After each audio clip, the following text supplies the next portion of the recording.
الحمد لله رب العالمين والصلاة والسلام على أشرف الأنبياء والمرسلين وعلى آله وأصحابه أجمعين প্রিয় মুসলিম ভাই ও বোনেরা, সৃষ্টি জগতের জন্য কল্যাণকর জিনিসের মধ্যে অন্যতম একটি বৃষ্টি হওয়া। কিন্তু কে বৃষ্টি দেন? বৃষ্টি হওয়ার কারণ কি? কোরআনুল কারীমের বর্ণনায় এই সম্পর্কে কি বলা হয়েছে? কোরআনুল কারীমের বর্ণনায় বৃষ্টি বর্ষণের কারণ, আফারাআইতুমুল মাআল্লাযী তাশরাবুন আআনতুম আনজালতুমুহু মিনাল মুজনি আম নাহনুল মুনজিলুন। তোমরা যে পানি পান করো সে সম্পর্কে তোমরা চিন্তা করেছো কি? তোমরাই কি তা মেঘ হতে বর্ষণ করো, না আমি বর্ষণ করি? নাম্বার 1, শুধু তোমাদের ক্ষুধা নিবারণের ব্যবস্থাই নয়, তোমাদের পিপাসা মেটানোর ব্যবস্থাও আমি করেছি।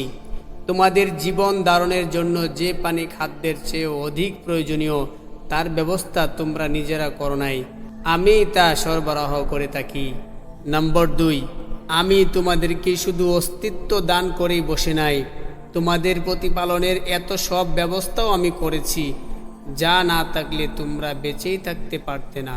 নাম্বার 3, তোমরা এই পানির কোনো ভাণ্ডারের মালিকও নও যে তোমরা চাইলেই তা পাবে, এটা তো শুধু আমার পক্ষ থেকে দান করা। নম্বর 4, আল্লাহর কুদরতের ওই ব্যবস্থার প্রতি ইঙ্গিত রয়েছে যার সাহায্যে ভূপৃষ্ঠে বসবাসকারী প্রত্যেক মানুষ, জীবজন্তু, পশু পাখি ও হিংস্র জানোয়ারদের জন্য প্রয়োজন অনুযায়ী পানি সরবরাহের নিশ্চয়তা বিধান করা হয়েছে। ফলে প্রত্যেক ব্যক্তি সর্বত্র সর্বাবস্থায় প্রয়োজন অনুযায়ী পান, গোসল ও দোয়া এবং ক্ষেত খামার ও উদ্যান সেচের জন্য বিনামূল্যে পানি পেয়ে যায়, যাতে খুব খনন ও পাইপ সংযোজনে কারো কিছু ব্যয় হলে তা সুবিধা অর্জনের মূল্য ব্যয় নয় কি, যেখানে 1 ফোঁটা পানির মূল্য পরিশোধ করার ক্ষমতা কারণেই এবং কারো কাছে তা দাবিও করা হয় না। নম্বর 5, দুনিয়াতে আল্লাহ তাআলা যে পানি নাজিল করান তা বর্ষণ করার পর তোমরা ইচ্ছে করলেই তা সংরক্ষণ করে রাখতে পারো না, যতক্ষণ না আল্লাহ তাআলা সে ব্যবস্থা করে না দেবেন। কারণ তা নাজিল হওয়ার পর সে পানি নষ্ট করে দেওয়া ব্যবহারের উপযোগী না থাকা অসম্ভব কিছু নয়।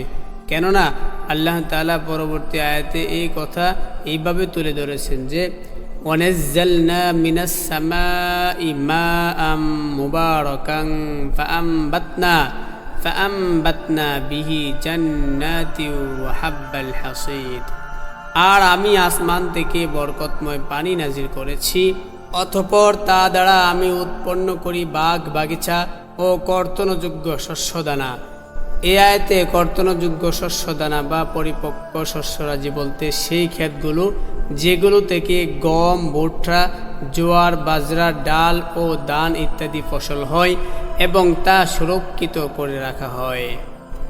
আর তিনি তার রহমতের বৃষ্টি বর্ষণের আগেই সুসংবাদবাহী রূপে বায়ু প্রেরণ করেন এবং আমরা আকাশ থেকে পবিত্র পানি বর্ষণ করি, যাতে তা দ্বারা আমরা মৃত ভূখণ্ডকে জীবিত করি এবং আমরা যা সৃষ্টি করেছি তার মধ্য থেকে বহু জীবজন্তু ও মানুষকে তা পান করায়।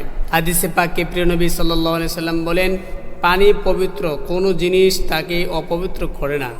তবে হ্যাঁ, পানির রং, গন্ধ বা স্বাদ পাল্টে গেলে তা অপবিত্র।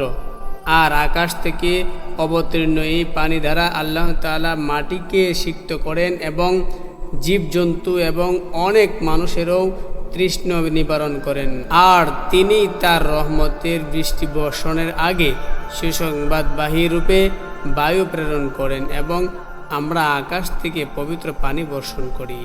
আল্লাহর দেওয়া বৃষ্টিতে সিক্ত হয়ে ফল ফসল সবুজ ও তরতাজা হওয়ার পর সেই ফসল আবার শুকিয়ে হলুদ বর্ণ হয়ে যায়, অতঃপর তা টুকরো টুকরো হয়, শস্য ও খড়কুটা বা ভুসি আলাদা আলাদা হয়ে যায়, যেমন গাছের ডাল শুকিয়ে ভেঙে চুরমার হয়ে যায়। ঝর্ণায় পরিণত ও সংরক্ষিত হওয়ার, তা থেকে ফল ফসল হওয়া, এই সবই বুদ্ধিমান জ্ঞানী ব্যক্তিগণের জন্য নির্দেশন। তারা এর মাধ্যমে বুঝতে পারেন যে পৃথিবীর উদাহরণও অনুরূপ। পৃথিবী অতি অল্প সময়ের মধ্যে ধ্বংস হয়ে যাবে।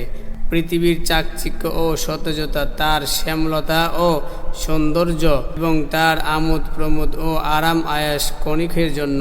সুতরাং দুনিয়ার এইসব বস্তুকে মন প্রাণ দিয়ে মানুষের ভালোবাসা উচিত নয়, বরং সেই মৃত্যুর প্রস্তুতিতে ব্যস্ত থাকা দরকার, যার পরের জীবন হলো চিরস্থায়ী জীবন, যার কোনো শেষ নেই। সুতরাং মুমিন মুসলমানের উচিত আল্লাহর কাছে বৃষ্টির নিয়ামত পেতে প্রিয় নবীর ছোট্ট এই হাদিসের উপর আমল করা জরুরি।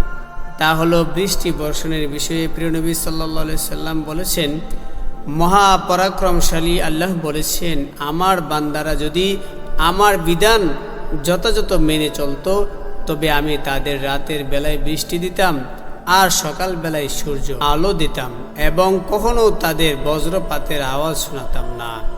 আল্লাহ তাআলা মুসলিম উম্মাহকে বৃষ্টির যাবতীয় কল্যাণ ও উপকারিতা লাভে কোরআনের নির্দেশনা প্রতি দৃষ্টি দেওয়ার পাশাপাশি কোরআনের বিধান মেনে চলার এবং হাদিসের উপর আমল করার তৌফিক দান করুন, আমিন।